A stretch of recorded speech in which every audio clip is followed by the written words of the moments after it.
I'm Jody Underhill, And I'm Eric Currit. and we're Upside Down Iceberg. According to a Nielsen survey, fewer than 15% of people trust online advertising. But over 90% of people believe peer reviews. In other words, people would trust random strangers' opinions about your products and services before they trust you. With that in mind, think about most companies' websites. They're big fancy online brochures. When someone hands you a brochure, what do you usually do with it? It's like, oh great, more trash. When you check out someone's website, how many hours do you set aside to devote to this endeavor? Of course, none if you're like the rest of the world. You peruse through a few pages and move on. The secret is knowing how people tick so you know what makes them click. Think of things from the other person's point of view.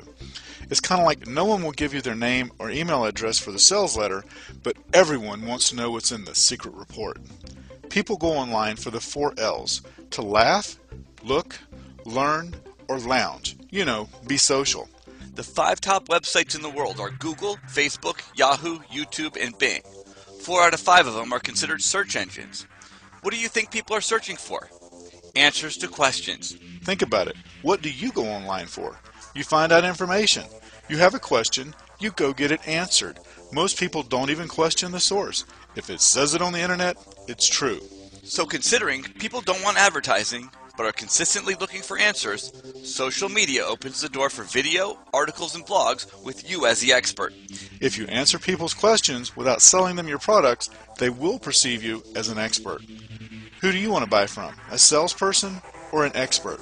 Social media, used properly, positions you as an expert, but it also does so much more. Which do you think a search engine would prefer to rank higher? Fresh new content, as in an article that just came in yesterday with relevant information provided by an expert, or your self-promotional website?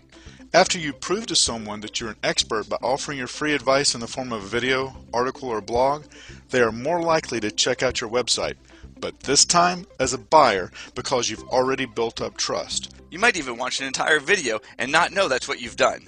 And that's just the tip of the iceberg. I'm Jody Underhill, And I'm Eric Currit. and we're Upside Down Iceberg. Our niche is helping you expose yours.